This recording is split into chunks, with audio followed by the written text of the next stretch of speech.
Hey guys, how's it going? It's Al. I've got a FanDuel first look lineup for you here for week 4 NFL DFS, and we are going to go through and build a tournament lineup on FanDuel. As you guys know, in my main Monday show, the DraftKings first look is typically more of a cash game build. The Tuesday show, I take more of a tournament approach. We're going to try and build a lineup based around a quarterback and build the entire lineup around players in games that are really high-totaled, high-scoring environments with a primary stack, a bring-back player that's going against that primary stack, and then have a secondary stack, 2 players not linked to a quarterback that are also playing in the same game, hoping to capture all the upside from a shootout, because it's always easier to be right about 2 things than it is about 5 or 6.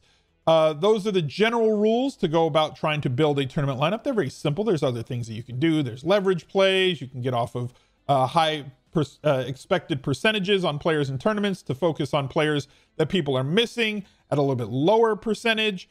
There's a lot of different things that you can do in tournaments. Feel free to Galaxy Brain in a tournament. You don't need to go all that far off the reservation. Most weeks so far in 2020, you can find some really good plays. And if you want to look at the plays that I made last week in week 3, my recap video is live, but it is on the second channel.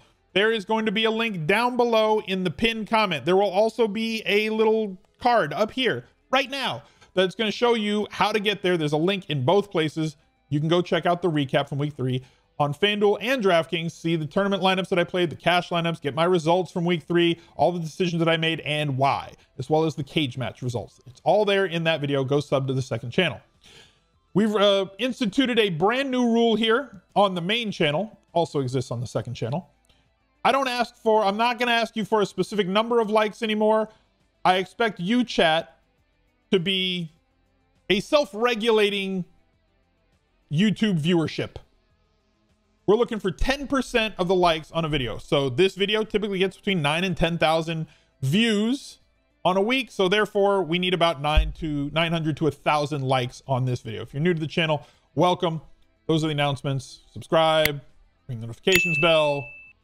Let's get to the video. Quarterback, there's a lot of teams that we can look at this week for tournaments. So taking a quick look at the main slate, over-unders have gone through the roof this year for good reason. Defenses are way behind. There's a lot more mistakes being made. You see all the big splashes every single weekend from wide receivers just being wide open down the field, 40, 50 yards downfield. So offenses, we knew were going to be ahead of defenses, and the totals are sort of correcting. In terms of team totals, that means an individual team's expected points, implied team totals on that weekend. For those of you who are not really up to date on sports betting verbiage, we have 7 teams, it's a lot, that have a implied team total of 29 points or more. The Baltimore Ravens, implied team total of 30 points. The Cowboys, 29 points. The Saints, just over 29 points. The Houston Texans, 29 points. The Seahawks, over 30 points expected. The Rams, over 30 points expected. And the Chiefs, over 30 points expected. We're going to try and get as much exposure to those teams in tournaments as you possibly can. A great way to attack it would be to just focus on those quarterbacks. So guys like Lamar Jackson, who just laid an egg on Monday night that we saw, partially because he wasn't exactly all that sharp. He missed Marquise Brown on at least one deep pass. He had multiple drop balls from Mark Andrews and Marquise. Still are both very viable stacking options here with Lamar Jackson in week 4.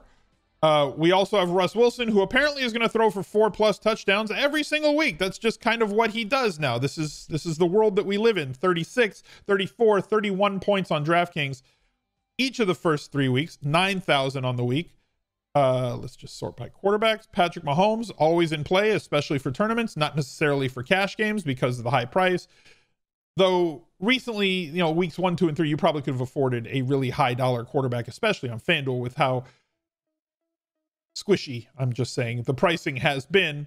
And he has posted 3 great games, with the piece de resistance on Monday night against Baltimore, where he absolutely lit them up and even gave us like an MJ shrug. He's like 1, 2, 3, 4.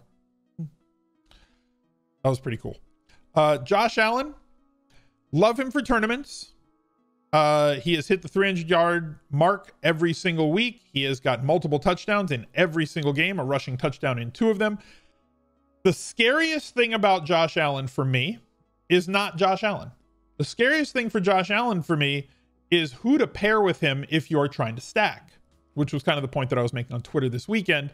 With him throwing so many touchdowns to so many different people, getting guys like Croft involved and Knox getting involved, is going to lead to some weeks where there's going to be a week where Stephon Diggs catches 2 touchdowns, and one of them is going to be of the deep variety.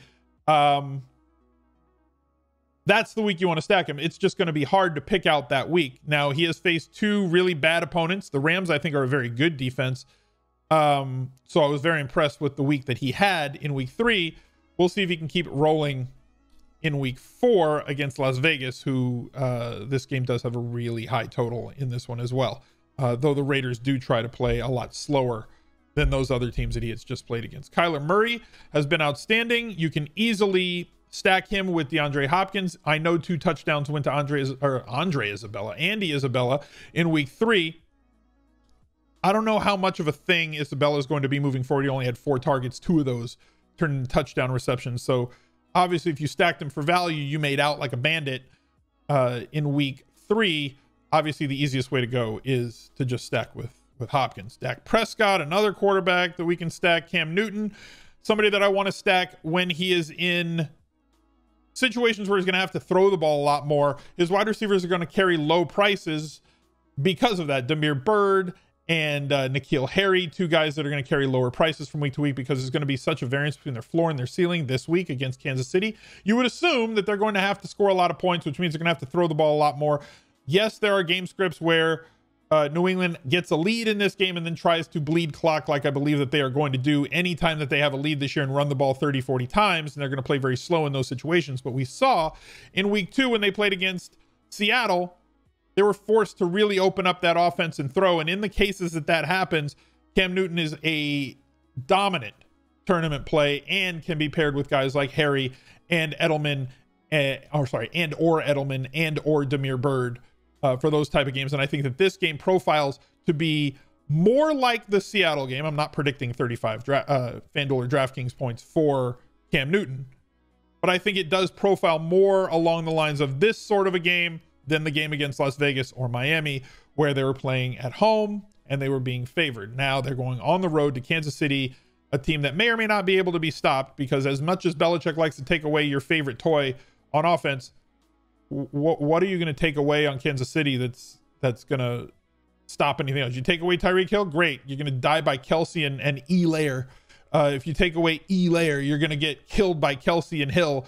So, like, the fact that Clyde Edwards-Helaire is going to be the guy who runs against really soft boxes all year is going to be tough to stop him on a week-in, week-out basis. And he's got like 14 targets the last 2 weeks. I think that game's going to shoot out personally. But the guy that I want to focus on here for this video is Deshaun Watson. Coming off of 2 kind of disappointing games, I think that this is a great spot for a potential breakout for him.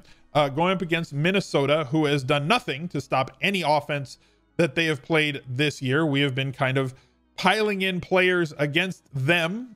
And maybe the best thing that you could say about his stackable options, 1, Brandon Cooks is super cheap. Randall Cobb is, I guess, a safe play. He's running a lot of routes. He's playing a lot of snaps, but like, I'm never thrilled to play Randall Cobb, but I'm going to have shares across all my Deshaun Watson lineups. But the primary guy that I want to stack with him is probably going to be Will Fuller. And I know you guys are scared about Will Fuller, but what about week 2 where Will Fuller had no points and no catches? He posted a Blutarski line, 0 catches on 0 targets with 0 fantasy points. But look at his usage. Look at his routes run. Look at his end zone targets. Look at the fact that he still has deep threat ability, and look at the matchup this week. So for me, this is a great primary stack to start this with. We're going to want to bring this back with one of the players on Minnesota. You could stack with Thielen if you want, but I was very happy with the finally Minnesota figuring out that, you know what, we need to get the ball in Dalvin Cook's hands a lot more than 12 to 15 times a game. And they just gave him touches all throughout this game, and he responded in the way that Dalvin Cook responds when you give him a lot of touches. He's a big play waiting to happen, whether it's via the passing game or whether it's on the ground. They do feed him a lot of targets and a lot of touches when they get inside the 5-yard line, so that's always encouraging. And we talked about the 5 boxes that I like to check off at running back. He fills at least 3 or 4 of them every single week. So we're going to plug him in. The 5 boxes being a home favored running back. He is neither of those things. Who has inclusion in the pass game, has that. Realistic expectation of 20 plus touches, he has that, and work inside the 5-yard line. So as a bring back player here, I don't know that a lot of people are going to center on Dalvin Cook this week. So we're also going to be able to leverage the field against some of the higher percentage played players. And now we have to find a secondary stack that we want to go with. So I also want to focus on guys that are in really high totaled games. And all of those things that I just talked about, Zeke Elliott checks off all 5 boxes. He is a game flow independent running back, meaning that if they're playing from ahead, they're going to feed Zeke. And if they're playing from behind like they did against Seattle, they're going to feed Zeke. It's just going to be in a different way. He's not going to see 22 touches on the ground, but he got 12 targets in week 3 against Seattle as they were playing from behind. He had some egregious drops. I'm with you on that. Like, he should have had 8 or 9 catches in that game instead of 6, but you can't deny that his volume was outstanding. He's always going to have touchdown equity because of the amount of times that they give him the ball when they get inside the 5. They are playing at home. They are favored. He does have a 20 touch expectation. He is utilized in the passing game. I'm going to plug Zeke and I'm going to try and figure it out. The last running back that I want to focus on is a value play who seems to have taken over at least the carry share. He split snaps with Malcolm Brown, but there's really, look, Malcolm Brown's a professional football player. He's a professional running back. When I mean that in the contextual way, right? He is somebody that if you're a professional football team, you want him on your roster. He works hard, practices hard, plays hard, but he's just not really a special athlete, where Darrell Henderson Jr. is a very special athlete. They did spend a lot of draft capital on him, and they fed him the ball when he was in the game, and he looked good against a Buffalo defense that is quite good while playing at home. Now you got the Rams at home, favored against the Giants defense that has done nothing to stop anybody, so the matchup's great. I think he has a shot at 20 touches again, but I'm not going to put his touch projection anything over 16 or 16 and a half right now. But you give an athlete like Darrell Henderson Jr. 16 plus touches and the inside the 5 carries against the Giants with a team total of 30 where they should be playing from ahead, and all of a sudden Darrell Henderson is way too cheap on FanDuel at 6,400. We need a bring back player for him, which means at tight end, you can go with Kelsey just like every week. You want to play on Mark Andrews going up against Washington, who is, they're 14-point favorites. Like, the Baltimore should have no problem scoring touchdowns against Washington this week, especially if Chase Young is out. I don't know that they're going to be able to put as much pressure or apply as much pressure with their front 7 on Lamar Jackson as Kansas City did last night on Monday Night Football. So fine. Mike Gesicki is a bring back player for Seattle. I get that as well. At 5,700, at 5,600, Evan Ingram has not had a really big game yet. He disappointed last week. I don't think he's going to carry a large percentage in tournaments. I think that most people are going to go to Slayton here. But he's running a ton of routes, top 5 in routes the last 2 weeks, routes per dropbacks, that is, at the tight end position, which for me is a very important statistic to look at. You can't score points if you're blocking. We spoke about how his counterpart on the Rams this weekend, Tyler Higbee, is running routes on 40% of Jared Goff's dropbacks, but he has produced great in fantasy. If he doesn't start running more routes, it's going to be very hard for him to sustain the production that he's had unless he just keeps catching touchdowns, which, sure, and so they get inside the 5, they go that 2 tight end package, and Goff looks for Higbee, but like, that's going to be really, really high variance, low floor, high ceiling on a week-to-week basis, or medium ceiling on a week-to-week basis, where Evan Ingram out in the routes, 20 targets through 3 weeks. We know that we have a good floor. That could be increased this week based on the fact that they're going to have to be chasing. I'm not predicting that Ramsey is going to move into the slot or when they run him in the slot or in line, obviously. So Evan Ingram's going to be working against a secondary guy If Daniel Jones can just deliver the ball this week, Evan Ingram can have himself a really nice game and one that they should be trailing, and gives us a bring back player for Darrell Henderson Jr. here at tight end. So we have our primary stack, Deshaun Watson to Will Fuller, bringing that back with Dalvin Cook, Evan Ingram, and Darrell Henderson, leaving us with 5,400 remaining for our last two spots. There are two players that I want to talk about. The first being Chase Claypool. I am going to have to say, first and foremost, that yes, I am aware of what happened with the Tennessee Titans in terms of 3 players and 5 coaches coming down with COVID-19, and they are not allowed to go into the facilities this week, and this game may be postponed and may not be on the main slate, but until we know for sure, I'm acting as if. So before y'all jump down into the replies and start typing in caps and lowercase, like the SpongeBob meme at me, but Al, what if they don't play that game? If they don't play the game, pick another guy. Right now, I have to focus on the fact that with Diontae Johnson out of the game last week, Chase Claypool played the most snaps of the backup wide receivers, the wide receivers not named Juju Smith-Schuster, on the Pittsburgh Steelers. He ran the most routes, more than James Washington did Chase Claypool. We know how much of a threat he is. We know that he's never going to get the attention that he needs because of all the other weapons on that offense, with teams having to commit to try and stop the run game with the Steelers, as always, with Juju Smith-Schuster, the all-pro, on the other side of the field. Chase Claypool should theoretically see an increased market share of targets this week, or at least an increased total targets, if Diontae Johnson cannot come back from the concussion that he sustained last week and that took him out for the majority of that game. If Chase Claypool's the starter, and I project that he should be in this situation, he projects to be a great value play to allow us our final couple of plays. Obviously, we've got a defense we have to plug in. We're going to plug in the random 4K defense. Don't care, right? For the sake of the first look lineups, I don't really focus on the defenses. You guys who've been here a while know that. We just kind of take a big, broad view of it. We take an average price defense, and as the week moves on, we'll center in and use more fine strokes, picking somebody. I don't care who it is, just a medium price defense. That leaves us with 7,500 left. No, I don't believe that Tyler Lockett is going to have a 3-touchdown game every week. Yes, I believe that Tyler Lockett is going to get 8 or more targets every week in an offense that is absolutely impossible to stop. He is probably going to lead this team in terms of market share of targets.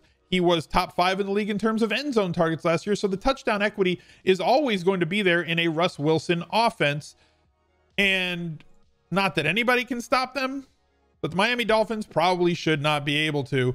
So a great floor with the possibility of a great ceiling here. If you want to go with a different one-off wide receiver, I'm fine with that. If you want to go with a third stack with 2 wide receivers that are playing against each other and really correlate this lineup with a primary stack, bring back a secondary stack, and a third stack going with maybe one of the Miami wide receivers, or picking another game that you think could be a shootout, go for it. But for this first look, I'm going with this primary stack of Deshaun Watson, Will Fuller, bring it back with Dalvin Cook on the other side, Ezekiel Elliott as a one-off with all the volume that he gets, Darrell Henderson and Ingram as a stack and a bring back the secondary one there, Tyler Lockett, Chase Claypool, random defense. Hope you guys enjoyed the video. Make sure you go watch First Look on the second channel. Check out another video right there. He's a legend.